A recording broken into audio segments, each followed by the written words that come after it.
विदर्भ मराठवाड्यात पावसाचे प्रमाण जास्त राहण्याचा अंदाज आहे, तर इतर भागात काही ठिकाणी पाऊस आणि ढगाळ वातावरण राहील असा अंदाज आहे। पण नेमकं कोणत्या जिल्ह्यात पाऊस आणि कोणत्या जिल्ह्यात गारपिटीचा अंदाज आहे याची माहिती आपण या व्हिडिओतून घेऊयात। विदर्भात आज म्हणजेच 10 एप्रिलला पावसाचे प्रमाण वाढण्याचा अंदाज आहे। हवामान विभागाने आज अकोला, वाशिम आणि यवतमाळ या 3 जिल्ह्यांमधील काही ठिकाणी विजा आणि मेघगर्जनेसह गारपिटीचा रेड अलर्ट दिला आहे।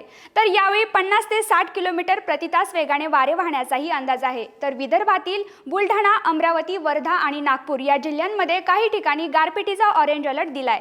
तर विदर्भातील इतर जिल्हे आणि संपूर्ण मराठवाडा, जळगाव, पुणे, नगर, सांगली आणि सोलापूर या जिल्ह्यांमध्ये काही ठिकाणी हलक्या सरी पडण्याचा अंदाज आहे। तर उद्या म्हणजेच गुरुवारी विदर्भातील वाशिम, यवतमाळ, चंद्रपूर, वर्धा, गडचिरोली आणि भंडारा जिल्ह्यात गारपिटीचा ऑरेंज अलर्ट देण्यात आलाय। तर विदर्भातील उर्वरित जिल्हे आणि संपूर्ण मराठवाडा तसेच नगर, सोलापूर आणि सांगली जिल्ह्यात काही ठिकाणी पावसाचा येलो अलर्ट दिलाय। तसेच सातारा, पुणे, नाशिक, जळगाव, धुळे आणि नंदुरबार जिल्ह्यात काही ठिकाणी हलक्या पावसाचा अंदाज दिला आहे।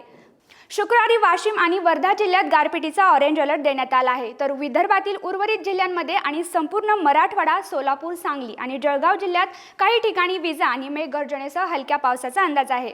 तसेच शनिवारी संपूर्ण विदर्भ, मराठवाड्यात हलक्या पावसाचा अंदाज हवामान विभागाने दिलाय।